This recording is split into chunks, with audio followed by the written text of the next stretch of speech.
कहानी की शुरुआत में हम हमारी फीमेल लीड शन को देखते हैं, जो कि छत पर आकर कहती है, ली जिंग शन, जो तुम चाहते थे आज वही होने वाला है। उसके मुंह से ब्लड निकल रहा था।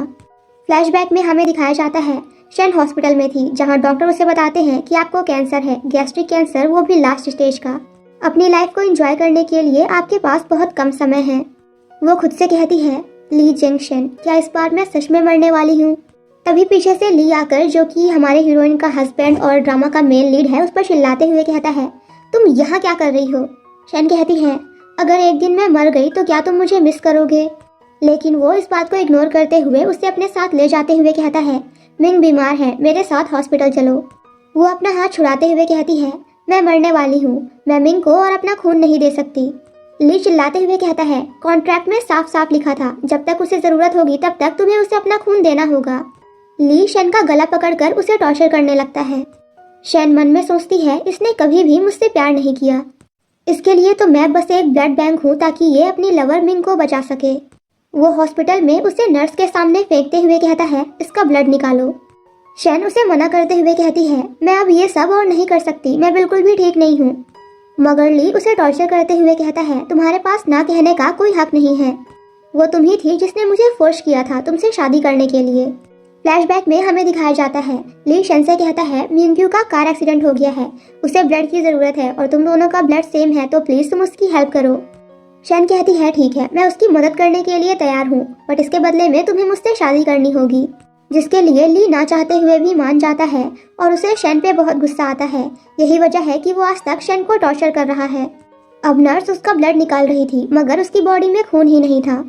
वो ली से कहती है, मिस शन माल नरिश्ड है, मैं उनकी बॉडी से और खून नहीं निकाल सकती, ऐसा करना बहुत डेंजरस होगा। मगर ली कहता है, क्या इतना ब्लड मिंग के लिए इनफ है, और अगर नहीं है तो चुपचाप निकालती रहो। पर तभी बहुत ज़्यादा ब्लड निकलने की वजह से शन वहीं बेहोश हो जाती है। नेक्स्ट सीन में हम उसे हॉस्पिटल बेड में देखते हैं, जहाँ मिंग एक्टिंग करते हुए कहती है, सिस्टर तुम ठीक तो हो ना? वो शन के घाव को दबाते हुए कहती है, मैंने सुना ली ने जबरदस्ती किसी की बॉडी से मेरे लिए खून निकलवाया है, मगर तुम अब तक जिंदा क्यों हो? इतना ब्लड निकलने के बाद भी मरी क्यों नहीं? शन उसे खुद से दूर करती है तो वो जानबूझकर नीचे गिर जाती है। तभी वहाँ ली आ जाता है और शन पर गुस्सा करने लगता है। वो आकर मिंग को उठाता है। मिंग एक्टिंग करते हुए कहती है, प्लीज तुम शन को कुछ मत कहो, उसने जानबूझकर नहीं किया। शन कहती है, मैंने कुछ नहीं किया, बल्कि वही है जो मेरे घाव को दबा रही थी। मिंग कहती है, सिस्टर आप ये कैसी बात कर रहे हो? वो आप ही हो जो अपने घाव को दबा रही थी, अब आप इल्जाम मुझ पे लगा रही हो। शन कहती है, कितना झूठ बोलोगी, मुंह बंद करो। ली उसका मुंह पकड़ते हुए कहता है, जिसे मुंह बंद करना चाहिए वो तुम हो। वो शन का गला दबाते हुए कहता है, अगर तुमने मिंग को टच करने की भी कोशिश की तो मैं तुम्हें जान से मार डालूंगा। एंड देन वो मिंग को वहाँ से ले जाते हुए कहता है, अगर तुम्हारे पास लोगों से बहस करने की हिम्मत है तो घर जाने की भी होगी, चुपचाप घर चली जाना। सन शैड होकर खुद से कहती है, मैं गलत थी, मुझे कभी तुमसे प्यार ही नहीं करना चाहिए था।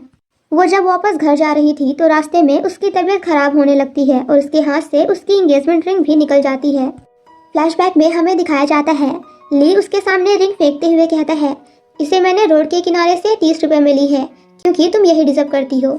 वो खुद से कहती है, ली जिंग शन, मेरे पास अब तुम्हारे साथ समय बिताने के लिए ज़्यादा टाइम नहीं है, लेकिन क्या मेरे मरने से पहले तुम मुझसे एक बार भी प्यार नहीं कर सकते? नेक्स्ट सीन में हम उसे घर में देखते हैं। तभी किसी का कॉल आता है। वो बहुत एक्साइटेड होकर फ़ोन उठाती है, क्योंकि उसे लगता है कि उसके हस्बैंड ली का होगा। मगर वो कॉल डॉक्टर शन का होता है, जो शन का बहुत अच्छा फ्रेंड है और उसे पसंद भी करता है। उसे जब शन की बीमारी के बारे में पता चलता है तो वो कहता है, ऐसा कैसे हो सकता है, तुम्हें गैस्ट्रिक कैंसर हो ही नहीं सकता, तुम अभी बहुत यंग हो, क्या पता रिजल्ट गलत आया हो, तुम कल हॉस्पिटल आओ, मैं खुद चेक करूंगा। और ली का क्या अभी भी वो तुम्हें टॉर्चर करता है? अगर ऐसा है तो तुम उससे डाइवोर्स ले लो। शन कहती है, ठीक है, मैं इस बारे में सोचूंगी, एंड फोन कट कर देती है। उसे काफी पेन हो रहा था तो वो दवाई खाकर सो जाती है। रात में जब उसकी नींद खुलती है तो ली उसके ऊपर होता है। वो कहती है, तुम आ गए, चलो मैं तुम्हारे लिए खाना निकाल दूं। ली कहता है, अब इतनी भोली बनने की भी एक्टिंग मत करो, और उसके साथ जबरदस्ती करने लगता है।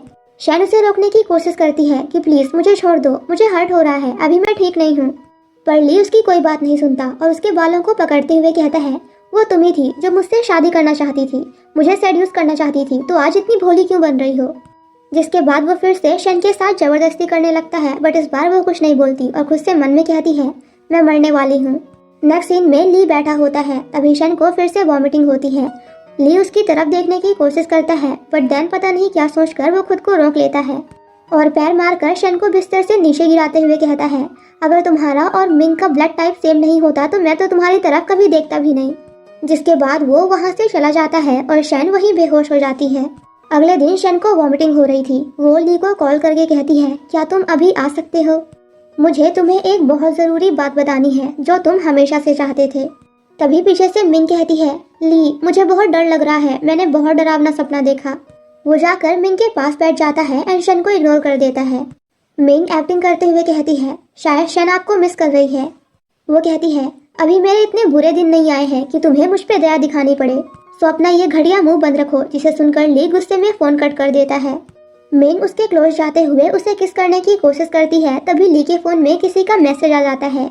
वो मिंग को दूर करते हुए कहता है, मुझे कुछ और काम करने हैं, मैं जा रहा हूँ। दूसरी तरफ शैन अपना हाथ काट कर बाथरूम में बैठी हुई थी और खुद से कह रही थी, क्या मेरे मरने से पहले तुम एक बार भी मुझसे प्यार नहीं कर सकते? तभी थोड़ी देर बाद लिंग वहाँ आता है एंड शन की ऐसी हालत देखकर चौंक जाता है।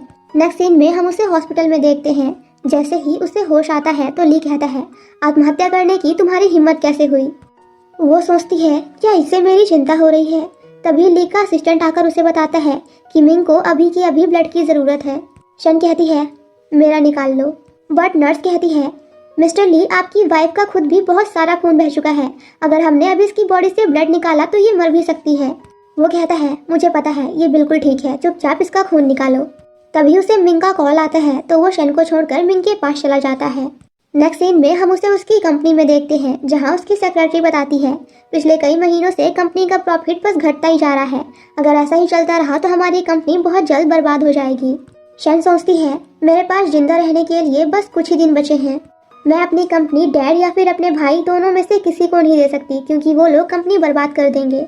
सिर्फ ली ही एक ऐसा इंसान है जो इसे संभाल सकता है, मगर वो तो ये चाहता है कि मेरी कंपनी बैंकरप्ट हो जाए। तभी थोड़ी देर बाद वहाँ उसके डैड उससे पैसे मांगने आते हैं और कहते हैं, जल्दी से जल्दी मेरे बैंक में 2 मिलियन पैसे ट्रांसफर करो, और अगर तुम मुझे पैसे नहीं दे सकती तो ये कंपनी दे दो। शन कहती है, क्या सच में आप मुझे अपनी बेटी मानते हैं या बस एक ATM मशीन? वो कहते हैं, तुम ये कैसी बातें कर रही हो, पागल हो गई हो क्या? चुपचाप मुझे पैसे दो वरना मैं बाहर जाकर कंपनी में हंगामा मचाऊंगा, इससे तुम्हारी ही बदनामी होगी। शन कहती है, ठीक है, मैं आपको पैसे देने के लिए तैयार हूँ, बट पहले आप बताओ कि आप इन पैसों का क्या करोगे? वो कहते हैं, तुम्हें तो पता ही है मुझे इन्वेस्टमेंट का कितना शौक है, मुझे वही करना है जिसके लिए बस 2 मिलियन की कमी हो रही है, सो प्लीज़ दे दो। और हाँ, डोंट वरी, जैसे ही मुझे प्रॉफिट होगा मैं तुम्हें तुम्हारे सारे पैसे वापस कर दूंगा और तुम्हारे पास पैसे मांगने कभी नहीं आऊँगा, आई प्रॉमिस। वो कहती है, ठीक है, मुझे पेपर्स दिखाइए। डैड उसे चाटा मारते हुए कहते हैं, एहसान फरामोश लड़की, मैं तुम्हारा बाप हूँ और तुम मुझसे इन्फॉर्मेशन मांग रही हो। वो कहती है, अगर आपका हो गया हो तो प्लीज़ बाहर चले जाइए।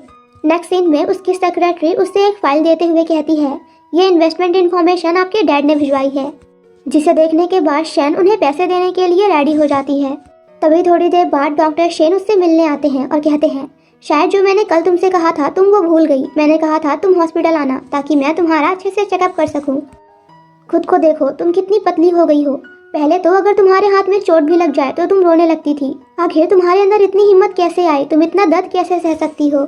वो खुद से कहता है, अगर मुझे पता होता कि जिस लड़की से मैं इतना प्यार करता हूँ, जिसे मैं कभी भी दर्द में नहीं देख सकता, उसे ली इतना ज़्यादा टॉर्चर करने वाला है तो मैं कभी भी शन को उससे शादी नहीं करने देता। शन कहती है, मेरी बीमारी इस पेड़ की तरह है जिसकी जड़ें खराब हो चुकी हैं, अब तुम कितनी भी कोशिश कर लो ये कभी ठीक नहीं हो सकता। वो उसका हाथ पकड़ते हुए कहता है, आजकल मेडिकल ट्रीटमेंट बहुत एडवांस हो चुके हैं, तुम्हें बचाने का कोई ना कोई रास्ता निकल जाएगा, एटलीस्ट तुम ट्राई तो करो, और इस तरह तुम ली से भी दूर रह पाओगी, वो इंसान जिसने कभी भी तुमसे प्यार नहीं किया। तुम 4 सालों से उसे खुश करने की कोशिश कर रही हो, थोड़ा टाइम खुद को और अपनी बॉडी को भी दो। शन कहती है, ठीक है, लेकिन आप पहले ये बताओ कि मेरे बचने की कितनी प्रोबेबिलिटी है, 50%, 20% या फिर 1%? मुझे पता है मेरा बचना इम्पॉसिबल है। शिन समझ जाता है कि शन अपना ट्रीटमेंट नहीं करवाने वाली, इसलिए वो उसे दवाई देते हुए कहता है, इसे प्रॉपर खा लेना, कॉफ़ी कम पीना और खुद का ध्यान रखना। जिसके बाद वो वहाँ से चला जाता है। रात में उसे फिर से काफ़ी वॉमिटिंग हो रही थी। वो खुद से कहती है, ली जंक्शन, अगर तुम्हें पता चले कि मैं मरने वाली हूँ तो क्या कभी तुम्हें मेरे लिए थोड़ा सा भी बुरा लगेगा? मैं तुम्हें पिछले 16 सालों से पसंद करती आई हूँ, बट आज से नहीं, आज और अभी से मैं अपने प्यार को तुम्हारे लिए ख़त्म कर रही हूँ। मॉर्निंग में हम उसे लॉयर के साथ देखते हैं। लॉयर कहता है, क्या आप श्योर हैं कि आप मिस्टर ली से डाइवोर्स लेना चाहती हैं? वो कहती है हाँ। तभी वहाँ ली आकर कहता है, मैं सोच ही रहा था कि अचानक से तुम मुझसे डाइवोर्स क्यों लेना चाहती हो। अब पता चला कि तुम्हारा तो दूसरे आदमी के साथ चक्कर चल रहा है। क्या मैं तुम्हें अकेला सेटिस्फाई नहीं कर रहा हूँ जो तुम्हें दूसरे आदमियों की जरूरत पड़ रही है? तुमने कहा आज मैं घर ना आऊँ, अब समझ में आया क्यों, क्योंकि ये आदमी यहाँ आया हुआ है। मुझे उन लोगों से सख्त नफरत है जो मुझे धोखा देते हैं। आज तक तुम्हें सिर्फ मैंने यूज किया है, तो अगर अब मैं तुम्हें छोड़ भी दूं तब भी किसी दूसरे को हक नहीं तुम्हें टच करने का। वो वहीं उसके साथ जबरदस्ती करने लगता है, बट लॉयर उसे रोकते हुए कहता है, मिस्टर ली ये आप क्या कर रहे हैं? जैसा आप सोच रहे हैं वैसा कुछ भी नहीं है। मैं एक डाइवोर्स लॉयर हूँ। मुझे मिस चेन ने यहाँ इसलिए बुलाया है ताकि मैं आप दोनों के डाइवोर्स का एग्रीमेंट बना सकूँ। पर मुझे लगता है इस बारे में पहले आप दोनों को बात कर लेनी चाहिए। एंड देन वहाँ से भाग जाता है। ली शन से पूछता है, आखिर तुम डाइवोर्स क्यों चाहती हो? वो कुछ नहीं बोलती तो शन चिल्लाते हुए पूछता है, मैंने पूछा तुम्हें डाइवोर्स क्यों चाहिए? वो कहती है, क्योंकि मैं थक चुकी हूँ, अब मैं तुमसे प्यार नहीं करती। मैं नहीं चाहती कि मैं जिंदगी भर मिंग के लिए बस ब्लड बैंक बनी रहूँ। और अगर तुम्हें मेरी बातों पर भरोसा नहीं तो तुम जो सोच रहे हो वही सही। मेरा बाहर किसी आदमी से चक्कर चल रहा है, वो मेरे आने का इंतजार कर रहा है। वो उसके बाल पकड़ते हुए कहता है, तो जब मैं घर पे नहीं होता तो तुम यही करती हो। आफ्टर ऑल तुम जैसी घटिया लड़कियों को तो एक मैन सेटिस्फाई कर ही नहीं सकता। वो उसे सोफे पर फेंक देता है एंड शन के पेट में फिर से दर्द होने लगता है। वो कहती है, सही कहा, मेरा बाहर दूसरे आदमियों के साथ चक्कर चल रहा है। अगर तुम कर सकते हो तो मैं क्यों नहीं। ये सुनकर ली उसे एक चाटा मारता है और कहता है, फिर से कहो। वो कहती है, 4 साल बहुत होते हैं, मेरे पास अब और 4 साल नहीं है। डाइवोर्स के बाद मैं तुम्हें अपनी आधी प्रॉपर्टी दे दूंगी, तुम्हें ऐसे अकेले सड़ने नहीं दूंगी। ये सुनकर ली को गुस्सा आ जाता है और वो फिर से उसके साथ जबरदस्ती करने लगता है, तो शन उसके लिप्स को काट लेती है। नेक्स्ट सीन में वो अपने कपड़ों को ठीक करते हुए कहता है, ये इनफ है या अभी भी तुम्हें दूसरे मेंस की जरूरत है? शन कहती है, ली जिंगशन, तुम तो हमेशा मिंग से प्यार करते आए हो ना, तो फिर मुझे डाइवोर्स क्यों नहीं दे देते? या फिर कहीं तुम मुझसे प्यार तो नहीं करने लगे? वो कहता है, मैं तुम्हें डाइवोर्स इसलिए नहीं दे रहा क्योंकि तुम मिंग की ब्लड बैंक हो, इसलिए नहीं क्योंकि मैं तुमसे प्यार करता हूँ। तो सपने देखना बंद करो, मैंने तुम्हें बस 1-2 बार ही टच किया है। शन वहाँ से जाते हुए कहती है, मैं इन सब से थक चुकी हूँ, प्लीज चलो हम अलग हो जाते हैं।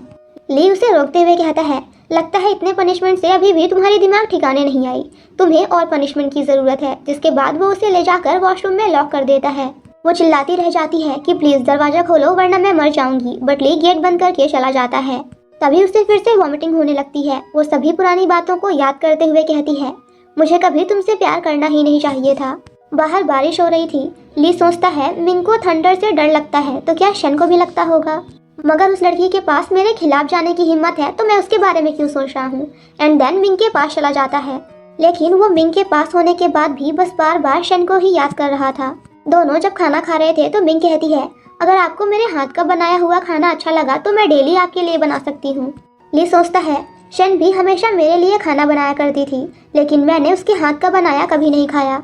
लेकिन मैं फिर से उस घटिया औरत के बारे में क्यों सोच रहा हूँ? तभी मिंग उससे पूछती है, आप शन से डाइवोर्स कब ले रहे हो? यह सुनकर ली कुछ नहीं बोलता, तो वो नौटंकी करने लगती है कि लोग मेरे बारे में क्या सोचेंगे। मैं आप दोनों के शादीशुदा जिंदगी के बीच में आ रही हूँ। आपने मुझसे प्रॉमिस किया था कि आप मुझसे शादी करेंगे, लेकिन मेरा एक्सीडेंट हो गया और आप ऐसा नहीं कर पाए। तो क्या जब मैं पूरी तरह से ठीक हो जाऊंगी तो आप शन से डाइवोर्स ले लेंगे? ली उससे अपना हाथ छुड़ाते हुए कहता है, मुझे कंपनी में कुछ काम है और मैं कुछ दिनों तक तुम्हारे पास नहीं आ पाऊंगा। एंड देन वहाँ से चला जाता है। ये देखकर मिंग को बहुत गुस्सा आता है। वो कहती है, शन तुम्हें सबक सिखाने का समय आ गया है।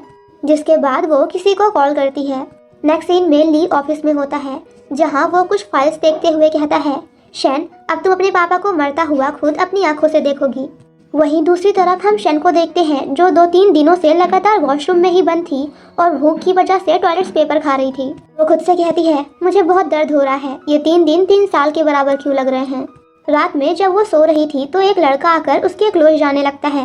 तभी वहाँ मिस्टर ली आ जाता है। वो जाकर पहले उस लड़के को मारता है एंड देन अपनी वाइफ को। शन कहती है, ये आदमी कौन है, मैं सच में इसे नहीं जानती। वो आदमी कहता है, तुमने तो कहा था कि आज रात तुम्हारा हस्बैंड घर नहीं आएगा। प्लीज मिस्टर ली मुझे माफ कर दीजिए, आपकी वाइफ ने कहा था कि आप ज्यादा घर नहीं आते, बस कभी कभी आते हैं। ली उसे एक पंच मारते हुए कहता है, चले जाओ यहाँ से। तो वो आदमी वहाँ से भाग जाता है। बाहर आकर वो मिंग को कॉल करके कहता है, मेरे 1 मिलियन तैयार रखना। शन कहती है, मैं सच में उसे नहीं जानती, मुझे बहुत दर्द हो रहा है, क्या तुम मुझे हॉस्पिटल ले चलोगे? ली कहता है, क्या मैं तुम्हें इतना दयालु लगता हूँ? और क्या सच में जब मैं नहीं रहता तो तुम दूसरे आदमियों के साथ ये सब करती हो? शन कहती है, अगर तुम्हें यही लगता है तो मुझे डाइवोर्स दे दो।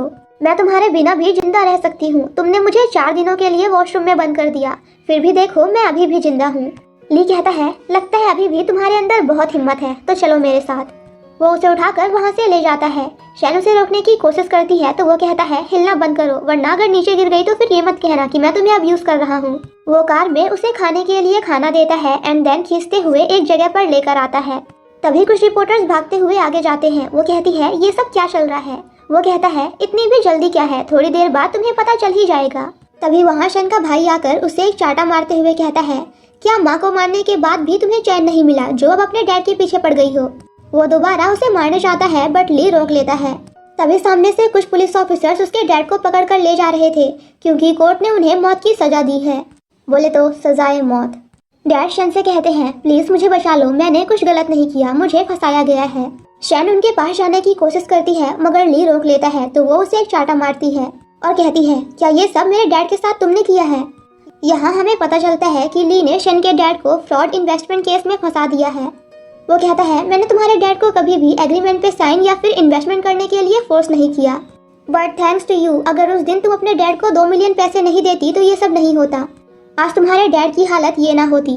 तुम्हारे भाई ने बिल्कुल सही कहा, तुम्हारे डैड को मारने वाली तुम हो, लेकिन अगर तुम उन्हें बचाना चाहती हो तो मुझसे भीख मांगो। मेरे पास कुछ एविडेंसेस हैं जिसकी मदद से तुम अपने डैड को बचा सकती हो। वो मौत की सजा से तो बच जाएंगे लेकिन फिर भी उन्हें जिंदगी भर जेल में ही रहना होगा। शन कहती है, ठीक है, बताओ मुझे क्या करना है। वो कहता है, उन रिपोर्टर्स के सामने जाकर अपने घुटनों पर लगातार 3 घंटों तक बैठी रहो। वो कहती है, अगर ऐसा करने से मैं अपने डैड को जिंदा रख सकती हूँ तो फिर ठीक है, मैं करूँगी। वो जाने लगती है तो ली उसे रोकते हुए कहता है, तुम्हारा डैड एक घटिया इंसान है, तुमने अगर उसे बचा भी लिया तब भी वो तुम्हारी तरफ दोबारा मुड़ के भी नहीं देखेगा। शन मन में कहती है, लेकिन फिर भी वो मेरे डैड हैं, जब मैं छोटी थी तो वही हमेशा मुझे हक किया करते थे। एंड देन ली से अपना हाथ छुड़ाते हुए जाकर रिपोर्टर्स के सामने घुटनों पर बैठ जाती है। थोड़ी देर बाद बहुत हैवी बर्फ गिरने लगती है तो रिपोर्टर्स वहाँ से भाग जाते हैं। ली का सेक्रेटरी उससे पूछता है, आखिर शन मैडम को उनके घुटनों पर कब तक रखना है?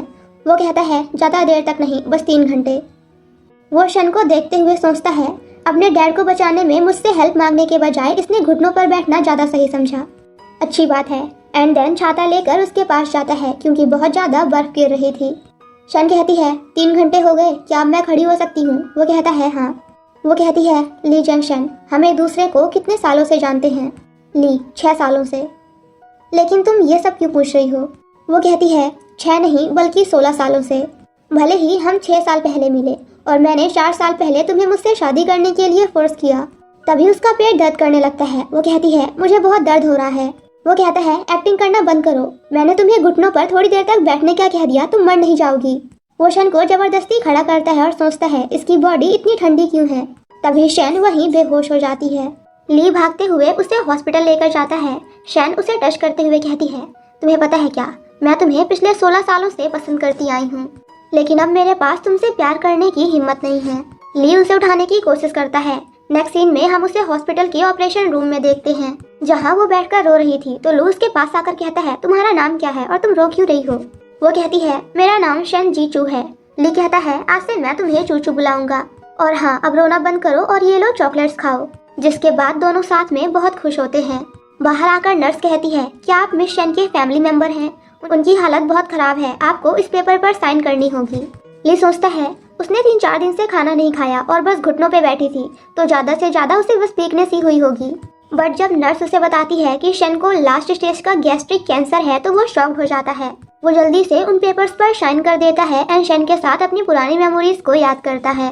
डॉक्टर शेन उसका ट्रीटमेंट करने आता है। ली चिल्लाते हुए पूछता है, क्या तुम्हें पता था उसे कैंसर है? वह शेन बिना कुछ बोले वहाँ से चला जाता है। अंदर शेन डॉक्टर शेन से कहती है, प्लीज तुम मेरी बीमारी के बारे में ली को कुछ मत बताना, उससे कुछ भी नहीं पता चलना चाहिए। तभी वह नर्स आकर कहती है, ये टॉयलेट पेपर हमें पेशेंट की बॉडी से मिले, उनका पेट इससे भरा हुआ था। ये देखकर शन को बहुत गुस्सा आता है और वो जाकर ली को एक पंच मारता है और कहता है, आज से तुम्हें शन की चिंता करने की कोई जरूरत नहीं, मैं उसका ध्यान रख लूंगा। ली कहता है, वो मेरी वाइफ है। वो कहता है, तो तुम तब कहाँ थे जब शन खून की उल्टियाँ कर रही थी? तब कहाँ थे जब उसने टॉयलेट पेपर खाया? तुम तो बाहर अपनी लवर के साथ एंजॉय कर रहे थे, ये सोच रहे थे कि शन के डैड को जेल कैसे भेजा जाए। तुम इंसान नहीं बल्कि जानवर हो। अंदर आकर शेन उससे टॉयलेट पेपर्स दिखाते हुए कहता है, ये उसके पेट से मिला। अगर तुम उसका ध्यान नहीं रख सकते तो उसे डाइवोर्स दे दो, यही उसके लिए अच्छा होगा। ली कहता है मैं उसे डाइवोर्स कभी नहीं दूंगा, वो मरते दम तक मेरी वाइफ रहेगी। अंदर आकर ली काफी ज्यादा रोता है एंड शन को उठाने की कोशिश करता है। उसे यहाँ सच में शन के लिए बहुत बुरा लग रहा था। देखते ही देखते एक दिन बीत जाता है। अगले दिन ली का सेक्रेटरी आता है। ली उससे पूछता है शन के डैड के केस का क्या हुआ। सेक्रेटरी कहता है जैसा आपने कहा था मैंने एविडेंसेस दे दिए हैं, शन के डैड को अब कोई सजा नहीं होगी। पर एक बात मुझे समझ नहीं आई, आपने उन्हें जेल भेजने के लिए इतनी मेहनत की तो अब आप उन्हें बाहर क्यों निकाल रहे हैं? ऐसे में तो हमारा सन फैमिली को बैंकरप्ट करने का प्लान बर्बाद हो जाएगा। वो कुछ नहीं बोलता तो सेक्रेटरी अगेन कहता है मिंग मुझसे पूछ रही थी कि आप उससे मिलने कब जाओगे, क्योंकि आप उसका फोन ही नहीं उठा रहे। ली कहता है तुम उसके बारे में मत सोचो एंड शन के फादर के केस पर ध्यान दो। वो शन की केयर करते हुए कहता है कभी कभी मुझे खुद पर बहुत गुस्सा आता है। मैं इस लड़की को उदास नहीं देख सकता, इसलिए नहीं क्योंकि इसका एंड मिंग्यू का ब्लड ग्रुप सेम है। कहीं मैं सच में इससे प्यार तो नहीं करने लगा।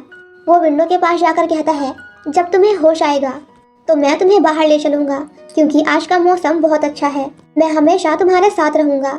शन कंपनी बैंकरप्ट नहीं होगी और ना ही तुम्हारे पापा को मौत की सजा होगी। तभी उसे होश आता है एंड वो डॉक्टर शिन का नाम ले रही थी। तो ली उन दोनों को अकेला छोड़कर वहाँ से चला जाता है। शन डॉक्टर शिन से कहती है क्या तुम मेरे लिए एक फेक रिपोर्ट बनवा सकते हो, क्योंकि मैं नहीं चाहती कि ली को कभी पता चले कि मुझे गैस्ट्रिक कैंसर है। मुझे पता है उसे कभी भी मेरी चिंता नहीं होगी, मेरे लिए कभी भी बुरा नहीं लगेगा। मैं एक दिन उसे चुपचाप छोड़कर इस दुनिया से चली जाना चाहती हूँ। मेरे मरने के बाद मुझे जलाकर पानी में बहा देना, क्योंकि जीते जी तो मैं एक छोटे से दुनिया में कैद रह गई। बाहर की दुनिया मैंने कभी देखी ही नहीं, लेकिन मरने के बाद मैं समुद्र में फ्री होकर बहना चाहती हूँ, बाहर की दुनिया देखना चाहती हूँ। डॉक्टर शिन कहते हैं अगर तुम्हें यही सब करना है तो तुम डाइवोर्स क्यों नहीं ले लेती? मैं हॉस्पिटल से लीव लेकर कुछ दिनों के लिए तुम्हारी केयर करने आ जाऊंगा। वो कहता है मैं ये सब इसलिए कह रहा हूँ क्योंकि अगर ली को पता चला कि तुमने उससे झूठ बोला है तो वो पता नहीं तुम्हारे साथ क्या करेगा। शन कहती है अब इन सब की मुझे आदत हो चुकी है। अगले दिन मिंग हॉस्पिटल आकर कहती है मुझे सिस्टर शन की चिंता हो रही थी, इसलिए मैं उन्हें देखने यहाँ आ गई। और ये रही उनकी हेल्थ रिपोर्ट जो अभी अभी मुझे नर्स ने दी है। ली वो फाइल देखकर शॉक्ड हो जाता है क्योंकि उसमें स्टमक कैंसर नहीं लिखा हुआ था। वो एक नर्स से पूछता है शन को तो लास्ट स्टेज का गैस्ट्रिक कैंसर है ना, तो इसमें क्यों नहीं लिखा है? नर्स झूठ बोलते हुए कहती है वो हमसे मिस्टेक हो गई थी, उन्हें कोई कैंसर नहीं है। ये सुनने के बाद तो ली को जो थोड़ा बहुत भी शन के ऊपर प्यार आया था वो एक बार फिर से नफरत और गुस्से में बदल जाता है। मिंग कहती है प्लीज आप गुस्सा मत करो, हो सकता है शन ने आपकी अटेंशन पाने के लिए ये सब किया हो।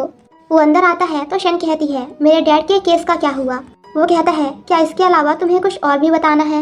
वो कहती है हम डाइवोर्स कब ले रहे हैं? तुमने मेरे डैड को जेल भेज दिया, मेरी कंपनी बैंकरप्ट कर दी और मैं ऑपरेशन रूम में मरते मरते बची। वो कहता है तो क्या बस मुझसे डाइवोर्स लेने के लिए तुमने गैस्ट्रिक कैंसर होने का नाटक किया, मुझसे झूठ बोला? शन सोचती है अगर अभी मैं हॉस्पिटल बेड पर नहीं होती तो ये कब का मुझे एक थप्पड़ मार चुका होता। वो कहती है मैंने इन 4 सालों में 50 से भी ज्यादा बार मिंग को ब्लड दिया, क्योंकि तब मैं तुमसे अंधों की तरह प्यार करती थी, तुम्हारे लिए कुछ भी कर सकती थी, लेकिन तुम इस बात के लिए मुझे बुली नहीं कर सकते। मैं पिछले 4 सालों से तुम्हारी वाइफ बनकर तुम्हें खुश करने की कोशिश कर रही हूँ, मगर अब बस बहुत हुआ। लेकिन आज से और अभी से मुझे तुम्हारी कोई चिंता नहीं, मैं वही करूँगी जो मैं करना चाहती हूँ। ये कहता है ठीक है, अगर तुम चाहती हो कि तुम्हारे डैड को मौत से भी बदतर सजा मिले तो कर सकती हो, जो तुम्हारा मन करे। शन कहती है पर तुमने मुझसे प्रॉमिस किया था कि तुम उन्हें कुछ नहीं करोगे, उन्हें छोड़ दोगे। ली मन में सोचता है तुम मेरे चंगुल से इस जन्म में कभी नहीं निकल सकती। वो कहता है मैंने तुमसे कहा था कि तुम्हारे पापा को मौत की सजा नहीं होगी, लेकिन जेल में उनके साथ क्या होता है इस बात की गारंटी मैं नहीं ले सकता। बाहर आकर ली खुद से कहता है मैं शन से नफरत करता हूँ, तो मुझे इतना बुरा क्यों लगता है जब वो मुझसे कहती है कि मुझे डाइवोर्स चाहिए। मैं इससे कोई प्यार नहीं करता, मुझे खुद को कंट्रोल करना होगा और इस औरत को टॉर्चर। देर बाद डॉक्टर शिन आकर शन से कहते हैं उसने तुम्हारे साथ इतना कुछ किया, तुम उसे डाइवोर्स क्यों नहीं दे देती? वो कहती है क्योंकि मेरे कुछ और ही प्लान्स हैं। शन कहता है क्या है तुम्हारे प्लान्स? क्या तुम ये चाहती हो कि वो हमेशा तुम्हें ऐसे हर्ट करता रहे? अगर मुझे पता होता कि वो तुम्हें ऐसे ट्रीट करेगा तो मैं उस समय थोड़ी हिम्मत दिखाता और तुम दोनों की शादी नहीं होने देता। वो शन का हाथ पकड़ते हुए कहता है तुम उस बास्टर्ड को डाइवोर्स दे दो, मैं तुमसे शादी करूंगा और हमेशा तुम्हारा ख्याल रखूंगा। शन उससे अपना हाथ छुड़ाते हुए कहती है मैं ऐसा प्रिटेंड करूंगी कि मैंने कुछ सुना ही नहीं, वरना मुझे नहीं लगता कि हम एक अच्छे दोस्त भी रह पाएंगे। डॉक्टर शिन हंसते हुए कहते हैं अरे मैं तो बस मजाक कर रहा था, तुमने इतना सीरियस क्यों ले लिया? अच्छा सुनो, अगर तुम्हें कैंसर से छुटकारा पाना है तो कीमोथेरेपी लेनी होगी। वो कहती है बिल्कुल नहीं, क्योंकि कीमोथेरेपी में बहुत से बाल चले जाते हैं और मैं नहीं चाहती मरने से पहले मैं टकली हो जाऊं। नेक्स्ट सीन में नर्स शिन को बाहर लाती है, तभी उसे उसके डैड का कॉल आता है। डैड कहते हैं, मैं तुमसे सॉरी बोलना चाहता हूँ, मैं एक अच्छा फादर नहीं हूँ, मैंने कभी भी तुम्हें प्यार नहीं दिया, लेकिन मेरे जाने के बाद तुम हमेशा खुश रहना, तुम एक बहुत अच्छी लड़की हो, तुम्हारे डैड को तुम पे प्राउड है। शन कहती है, आप ये सब क्या कह रहे हैं और अभी आप हैं कहाँ, प्लीज बताइए मुझे। लेकिन उसके डैड कुछ नहीं बोलते एंड बिल्डिंग से कूदकर आत्महत्या कर लेते हैं। वो कहती है, मैं अपनी पूरी कंपनी भाई को दे दूंगी, मुझे और कुछ नहीं चाहिए, बट प्लीज आप मुझसे बात करिए। वहाँ ली आता है तो शन उसे मारते हुए कहती है, आखिर तुमने मेरे डैड के साथ ऐसा क्या कर दिया जो उन्होंने बिल्डिंग से कूदकर खुद की जान ले ली। तुमने मेरे डैड को मार डाला, मैं तुमसे नफरत करती हूँ। ये सुनकर ली भी शॉक्ड हो जाता है। वो खुद से कहता है, ये पहली बार है जब शन ने मुझसे कहा है कि वो मुझसे नफरत करती है। शन कहती है, मुझे लगा था कि अगर मैं घुटनों पर बैठी रहूंगी तो तुम मेरे डैड को छोड़ दोगे, मगर अब वो मर चुके हैं। भले ही उन्होंने कभी मुझे प्यार नहीं किया, बट फिर भी वो मेरे फादर थे, अब मेरे पास कोई नहीं है। ये कहकर वो रोने लगती है तो ली उसे हक कर लेता है, मगर शन उससे दूर होकर कहती है, आखिर तुम मेरे साथ ऐसा कैसे कर सकते हो। ली मन में सोचता है कि अगर सच में इसके पापा की डेथ हो गई होगी तो ये मुझे डाइवोर्स लेकर मुझसे दूर चली जाएगी, क्योंकि अभी तक सिर्फ यही एक वजह थी जिससे मैं इसे डाइवोर्स ना लेने के लिए ब्लैकमेल कर सकता था, इसके पापा। नेक्स्ट सीन में वो शन को उसके पापा के बॉडी के पास ले जा रहा था। सेक्रेटरी कहता है, लाइए मैं आपकी हेल्प कर दूं, मगर ली उसे व्हीलचेयर नहीं देता एंड खुद ही शन को आगे लेकर चला जाता है। सेक्रेटरी कहता है, वैसे तो ये कहते रहते हैं कि इन्हें मिस शन की कोई चिंता नहीं है, मैं उससे प्यार नहीं करता, पर इनकी ये पॉजिटिवनेस तो साफ साफ दिख रही है। अंदर जाकर शन डैड को उठाने की कोशिश करती है। डैड प्लीज उठिए ना, यहाँ बहुत ठंड लग रही है, चलिए हम घर चलते हैं, आपको जितने पैसे चाहिए मैं देने के लिए तैयार हूँ, उठिए और मुझ पे गुस्सा करिए कि क्यों मैंने आपसे और भाई से कंपनी ले ली। मुझे पता है आप मुझसे गुस्सा हैं, इसीलिए ये सब कर रहे हैं, है ना। ली कहता है, तुम्हारे डैड मर चुके हैं। वो कहती है, बिल्कुल नहीं, वो बस मुझसे गुस्सा है क्योंकि मैंने तुमसे शादी कर ली और अपने भाई को कंपनी नहीं दी, लेकिन कोई बात नहीं, आज ही मैं उसे कंपनी वापस कर दूंगी और तुमसे डाइवोर्स ले लूंगी। ली उसके पास जाकर चिल्लाते हुए कहता है, अब ये सब करने से कोई फायदा नहीं, मैंने कहा ना वो मर चुके हैं और वापस कभी नहीं आएंगे। शन उस पर गुस्सा करने लगती है तो वो उसे हक कर लेता है। आफ्टर दैट सेक्रेटरी उसके डैड की बॉडी को लेकर वहाँ से चला जाता है और वो बस रोती रह जाती है। वो कहती है, मुझे पछतावा हो रहा है क्यों 6 साल पहले मैं तुमसे मिली और तुम्हें शादी करने के लिए फोर्स किया। अगर मेरी लाइफ में तुम नहीं होते तो ये सब भी कभी नहीं होता। काश मैं 16 साल पहले ही तुम्हें भूल गई होती। एंड देन वहीं बेहोश हो जाती है। नेक्स्ट सीन में हम उसे हॉस्पिटल में देखते हैं, जहाँ वो बेड पर बेहोश होती है और ली उसके बगल में बैठा होता है। जैसे ही उसे होश आता है तो वो कहती है, ली जिंगशन, मरने से पहले मेरे डैड ने मुझसे कहा था केयरफुल रहना। वो कहता है, तुम्हारे डैड ने आत्महत्या की तो इससे मेरा क्या लेना देना। शन कहती है, सभी को पता है मेरे डैड कितने कमजोर आदमी हैं, तो उनके पास इतनी हिम्मत कहाँ से आई कि वो खुद की जान ले लें। ली कहता है, हो सकता है तुम्हारे डैड ने ऐसा इसलिए किया हो क्योंकि उन्हें जिंदगी भर जेल में रहने से अच्छी मौत लगी हो। शन कहती है, मैंने तुमसे प्रॉमिस किया था कि अगर तुम मेरे डैड को छोड़ दोगे तो मैं तुमसे डाइवोर्स कभी नहीं लूंगी, क्या तुम मेरे डैड को वापस ला सकते हो। ली कहता है, वो मर चुके हैं। शन कहती है, तो फिर ठीक है, हम डाइवोर्स ले लेते हैं। ली काफी गुस्से में आकर कहता है, इस बारे में कभी सोचना भी मत। शन कहती है, मेरी पूरी फैमिली बर्बाद हो चुकी है, मैंने तुम्हारे साथ जो कुछ भी किया मुझे उसकी सजा मिल चुकी है।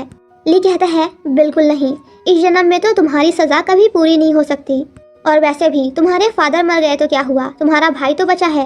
वो कहती है, तो क्या अब तुम मुझे मेरे भाई को यूज करके ब्लैकमेल करोगे।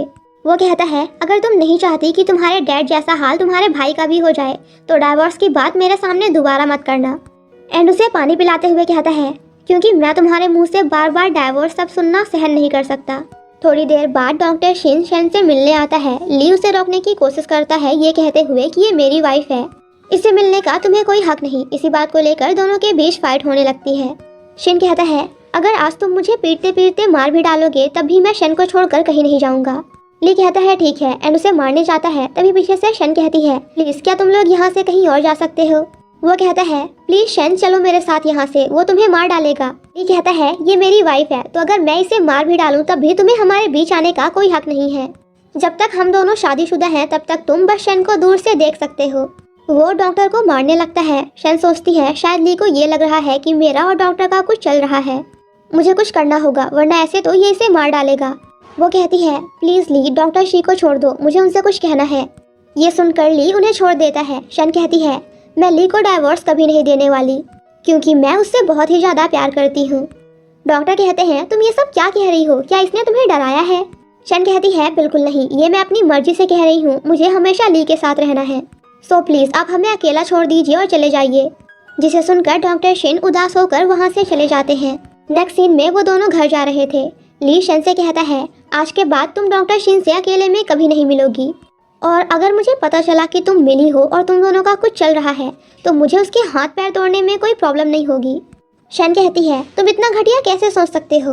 वो मन में कहता है, क्योंकि डॉक्टर शिन तुमसे प्यार करता है। उसकी आंखों में जो तुम्हारे लिए अफेक्शन था वो नॉर्मल फ्रेंड्स के बीच नहीं हो सकता। नेक्स्ट सीन में हम उन्हें घर में देखते हैं, जहाँ शन अपने मॉम एंड डैड की फोटो देखकर रो रही थी। ली मन में कहता है, जिस दिन इसके पापा ने आत्महत्या की उसके एक दिन पहले मैं उनसे जेल में मिलने गया था, जहाँ मैंने उन्हें थोड़ा डराया धमकाया ताकि वो अपनी बेटी को अच्छे से ट्रीट करे, पर मुझे नहीं पता था कि वो सुसाइड कर लेंगे। रात में ली मिंग के पास जाता है। वो कहती है, ली जिंगशन, आज रात तो मैं तुम्हें अपना बनाकर ही रहूंगी। वो कपड़े वपड़े नीचे करके उसके पास जाती है, बट वो तो संस्कारी बच्चे की तरह उसे वापस पहना देता है। मिंग बार बार ली के क्लोज जाने की कोशिश करती है, बट ली तो बार बार उसे खुद से दूर कर रहा था। मिंग सोचती है, कहीं सच में इसे शन से प्यार तो नहीं हो गया? नहीं, ऐसा नहीं हो सकता। आफ्टर दैट वो ली को फिर से शन के खिलाफ भड़का देती है। वो ली के क्लोज जाते हुए कहती है, मैं शन से बहुत जेलस हूँ। वो हक से आपको अपना बना सकती है, पर मैं नहीं। क्या प्लीज आप मुझसे शादी नहीं कर सकते? ये सुनकर ली वहाँ से जाने लगता है तो पीछे से मिंग पूछती है, आप शन से डाइवोर्स कब लेने वाले हैं? ली कहता है, कभी नहीं, और इसके अलावा मैं कुछ भी कर सकता हूँ। वो कहती है, तो ठीक है, आज से मैं भी आपके घर में ही रहूंगी। मुझे शन के साथ रहने में कोई प्रॉब्लम नहीं है। दूसरी तरफ शन अपनी वेडिंग फोटो निकालती है जिसे उसने बहुत ही प्यार से बनवाया था, मगर उस टाइम ली ने कहा था, इसे निकाल कर बाहर फेंक दो, मैं ऐसी घटिया चीजें नहीं देखना चाहता। एंड देन उसे फेंक कर वहाँ से चला जाता है। थोड़ी देर बाद जब ली वापस आता है तो देखता है शन खाना खा रही है। वो मन में कहता है, क्या इसे पता था कि मैं आने वाला हूँ? इसने स्पेशली मेरे लिए खाना बना कर रखा है। वो कहता है, भूख लगी है। कहती है, अगर भूख लगी है तो ऑर्डर कर लो, वैसे भी तुम्हें बाहर के खाने की आदत होगी। ये सुनकर ली शॉक्ड हो जाता है कि जो लड़की हमेशा उसके लिए खाना बनाकर रखती थी इतना कैसे बदल सकती है। शन सोचती है, आखिर ये चाहता क्या है, मैं इसके लिए खाना बनाऊं?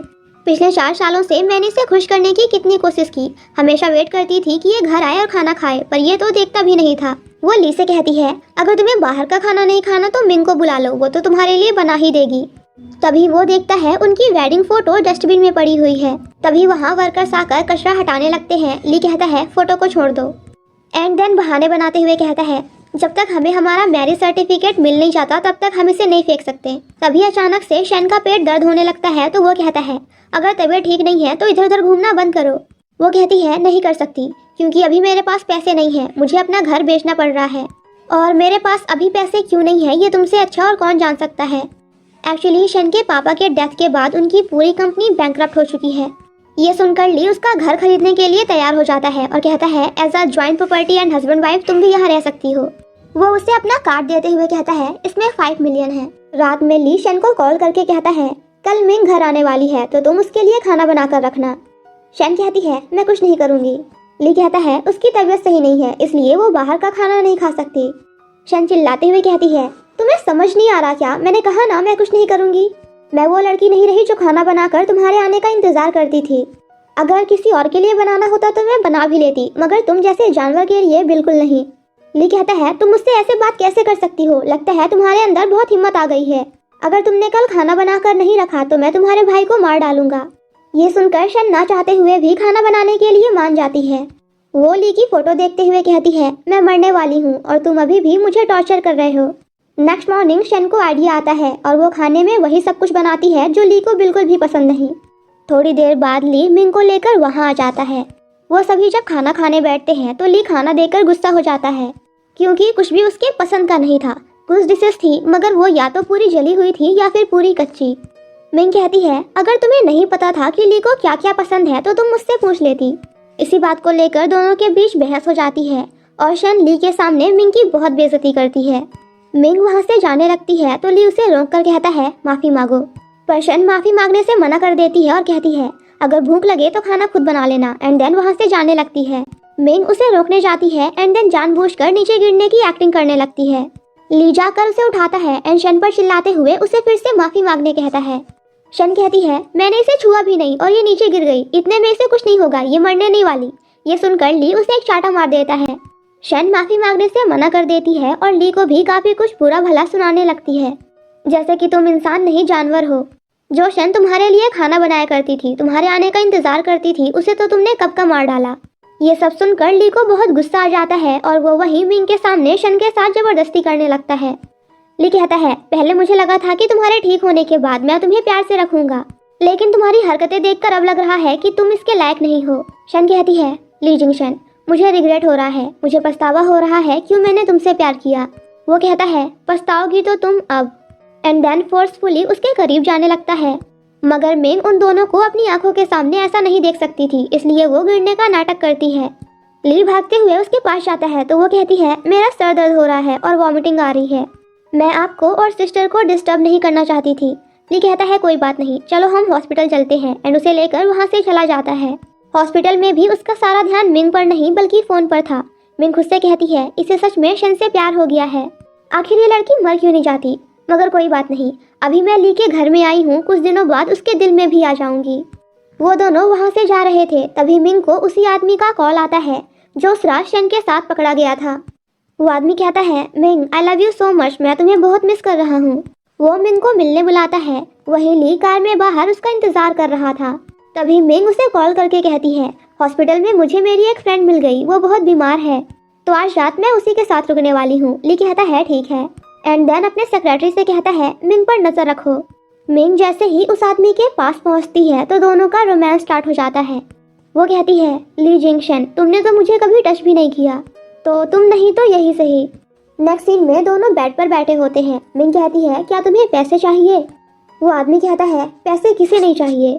वो कहती है, ठीक है, पर उसके लिए तुम्हें किसी का खून करना होगा, शन जी चूको, क्योंकि अगर एक बार वो मर गई तो फिर ली मुझसे शादी कर लेगा, जिसके बाद उसके सारे पैसे मेरे हो जाएंगे और तुम जितना चाहो मैं तुम्हें उतने पैसे दूंगी। गाइस, इस बंदे का नाम है सॉन्ग लिन, इसलिए हम इसे सॉन्ग बुलाएंगे या फिर लिन, बट आई थिंक लिन ज़्यादा सही है। सॉन्ग लिन शन को मारने से मना कर देता है और कहता है, ली के दिल में सिर्फ शन है, वो उसी से प्यार करता है, तुम्हें ऐसा क्यों लगता है कि उससे मरने के बाद वो तुमसे शादी कर लेगा। मिंग कहती है, वो पक्का मुझसे शादी करेगा, क्योंकि एक बार मैंने उसकी जान बचाई थी। 6 साल पहले वो पानी में गिरकर मरने ही वाला था, पर किसी ने आकर उसे बचा लिया। तब से ली को ऐसा लगता है कि उसे बचाने वाली मैं थी। सॉन्गलिन पूछता है, तो फिर उसे बचाया किसने। वो कहती है, ये तो मुझे भी नहीं पता, पर तब से वो मेरी बहुत केयर करने लगा और उसने मुझसे कहा कि वो मुझसे शादी करना चाहता है। वो सॉन्गलिन को 10 मिलियन का कार्ड देते हुए कहती है, अब सिर्फ तुम ही मेरी हेल्प कर सकते हो।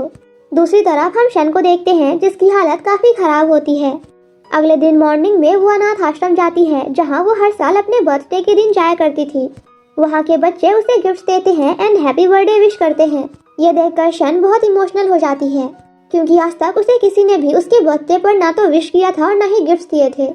उसे आगे जाकर एक लड़का मिलता है। वो कहती है, आई एम सॉरी, मुझे पता नहीं था यहाँ तुम हो, वरना मैं नहीं आती। वो लड़का कहता है, कोई बात नहीं, आप यहाँ बैठ सकती हो। शन कहती है, इसकी स्माइल कितनी प्यारी है, बिल्कुल एक छोटे बच्चे की तरह। ये मुझे देखा देखा क्यों लग रहा है, ऐसा क्यों लग रहा है जैसे मैं इसे जानती हूँ। तभी वो लड़का उसे अपनी चॉकलेट्स देता है। शन मना करती है तो वो जाकर उसके हाथ में पकड़ा देता है। तभी वहाँ एक अंकल आकर कहते हैं, इसने मुझे अपनी चॉकलेट्स कभी नहीं दी और तुम्हें पूरी की पूरी दे दी, लगता है ये आपको पसंद करने लगा है। वो कहता है, हाँ बिल्कुल। अंकल कहते हैं, इसका नाम बायशियू है और इसने पहली बार किसी लड़की से कहा है कि वो उसे पसंद करता है। यह लड़का 15 साल पहले हमारे अनाथ आश्रम आया था और तब से ये यहीं पला बढ़ा है। बायशियू उसे देख रहा था तो शन कहती है, तुम मुझे ऐसे क्यों देख रहे हो। वो कहता है, क्या मैं तुम्हें चूचू बुला सकता हूँ। ये सुनकर शन को उसी छोटे बच्चे की याद आती है जिसने उससे कहा था कि आज से मैं तुम्हें चूचू बुलाऊंगा। शन कहती है, ऐसा नहीं हो सकता। तभी उसके पेट में दर्द होने लगता है। ये देखकर बायशू उसे अपनी गोद में उठाकर भागते हुए हॉस्पिटल लेकर जाता है। हॉस्पिटल में भी वो उसे नीचे नहीं रख रहा था। शन कहती है, अगर तुमने मुझे नीचे नहीं उतारा तो मैं तुमसे गुस्सा हो जाऊंगी और फिर तुमसे मिलने भी कभी नहीं आऊंगी। ये सुनकर बायशू उसे नीचे उतार देता है। डॉक्टर कहती है, कॉन्ग्रेचुलेशंस मिस शन, आप 5 वीक्स प्रेग्नेंट हैं। ये सुनकर शन शॉक्ड हो जाती है और कहती है, क्या ये बेबी अबॉर्ट हो सकता है। दूसरी तरफ सेक्रेटरी ली को सॉन्गलिन की फोटो दिखाते हुए कहता है, मिंग इस लड़के से मिलने गई है और ये पहली बार नहीं है जब ये दोनों एक दूसरे से मिले हैं, बल्कि ये तो सालों से एक दूसरे से मिलते आ रहे हैं। मिंग को याद आता है ये तो वही लड़का है जो उस रात शन के रूम में था और आज हमें ये भी पता चला है कि 6 साल पहले जिस इंसान ने आपको बचाया था वो मिंग नहीं थी। ली कहता है, मगर 6 साल पहले जब मैंने अपनी आंखें खोली थी तो सामने वही खड़ी थी। सेक्रेटरी कहता है आपको बचाने वाली मिंग नहीं बल्कि शन थी। वो ली को उन दोनों की फोटो दिखाते हुए भी कहता है यह लड़का मिस शन को हॉस्पिटल लेकर गया है और ये वही लड़का है जो 15 साल पहले खो गया था। इसके सर में चोट लग गई थी जिस वजह से ये अपनी सारी यादें भूल गया और अनाथ आश्रम में पला बढ़ा। ये देखकर ली बिल्कुल शॉक्ड हो जाता है और खुद से कहता है ये अभी तक जिंदा है।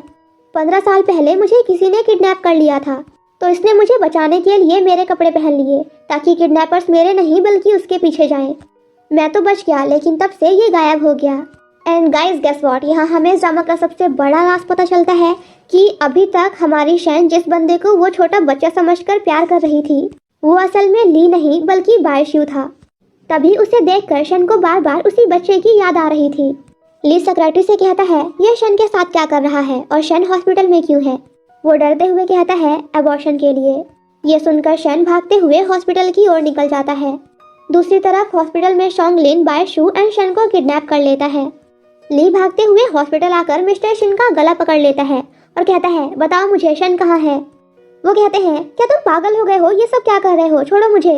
और शन यहाँ क्यों आएगी। वो कहता है ऑब्वियसली अबॉर्शन कराने। मिस्टर शिन उसे एक पंच मारते हुए कहते हैं वो ऑलरेडी इतनी ज्यादा कमजोर है, वो प्रेग्नेंट नहीं हो सकती। ली कहता है मगर क्यों। वो उसे नहीं बताते तो ली जबरदस्ती उनसे पूछने लगता है। तो एट लास्ट मिस्टर शिन चिल्लाते हुए कहते हैं क्योंकि उसे गैस्ट्रिक कैंसर है, वो भी लास्ट स्टेज में। उसके पास जीने के लिए ज्यादा से ज्यादा 2 साल है। ये सुनने के बाद तो ली के पैरों तले जमीन खिसक जाती है। वो चिल्लाते हुए डॉक्टर शिन से कहता है तुमने मुझे इस बारे में कभी बताया क्यों नहीं, तुम दोनों ने मिलकर मुझे धोखा दिया है। तभी वहाँ एक नर्स आकर बताती है कि मिस शिन का किडनैप हो गया है। दूसरी तरफ जब शन को होश आता है तो सॉन्गलिन उसके सामने बैठा हुआ था। शन कहती है अगर तुमने ली से बदला लेने के लिए मुझे किडनैप किया है तो मैं तुम्हें बता दूं इस बात का कोई फायदा नहीं है बिकॉज वो मुझसे नफरत करता है। मेरे मरने के बाद भी उसे कोई फर्क नहीं पड़ेगा। सॉन्गलिन कहता है मुझे भी। एंड देन वो शन के साथ जबरदस्ती करने लगता है पर शन उसे खुद से दूर करती है। तभी बायशू को भी होश आ जाता है। वो कहता है मुझे नहीं लगता मैं तुम्हें उठाकर घर वापस ले जा पाऊंगा। प्लीज तुम मेरे लिए कभी सॉरी फील मत करना, मुझे दर्द नहीं हो रहा। और हाँ, उस ली जंक्शन से प्यार करना बंद करो, वो तुम्हारे प्यार के लायक नहीं है। शन उसकी तरफ देखते हुए सभी पुरानी मेमोरीज को याद करती है जब बचपन में वो उससे पहली बार मिली थी और बड़े होने के बाद। थोड़ी देर बाद शन की हालत भी काफी खराब हो जाती है एंड उसे खून की उल्टियां होने लगती हैं। वो कहती है ली जंक्शन, अगर आफ्टर लाइफ होती है तो मैं भगवान से दुआ करती हूँ मैं तुमसे वहाँ कभी ना मिलूं। तभी सॉन्गलिन उसी के सामने बायशू को मार डालता है। शन उसे देखते हुए कहती है see you in the next life, अब मैं तुमसे अगले जन्म में मिलूंगी। एंड देन यहाँ पे उसकी भी मौत हो जाती है। पीछे से ली भागते हुए आकर जोर से शन का नाम चिल्लाता है मगर वो उसकी आंखों के सामने ही मर जाती है। एंड गाइस इसी के साथ हमारा ये ड्रामा यहीं पे खत्म हो जाता है। हमारी हीरोइन शन जीते जी तो ना सही बट फाइनली मरने के बाद ही वो ली के चंगुल से आज़ाद हो गई। हो सकता है नेक्स्ट लाइफ में वो बायशू से मिले और वो दोनों वहाँ अपने एक नई जिंदगी और लव स्टोरी की शुरुआत करें। और रही बात ली की तो वो जिंदगी भर इसी गिल्ट के साथ जिएगा कि जिस लड़की ने मेरी जान बचाई, मुझसे इतना प्यार किया, मैंने हमेशा उसे नीचा दिखाया और टॉर्चर किया। तो गाइस कमेंट करके बताओ आप लोगों को ये ड्रामा कैसा लगा। स्टार्टिंग में तो टॉक्सिक था बट इनमें काफ़ी इमोशनल। और हाँ, आप लोग ये भी कमेंट करके बता सकते हो कि नेक्स्ट ड्रामा आप लोगों को कैसा देखना है, फनी, रोमांटिक, टॉक्सिक या फिर किड्स वाला।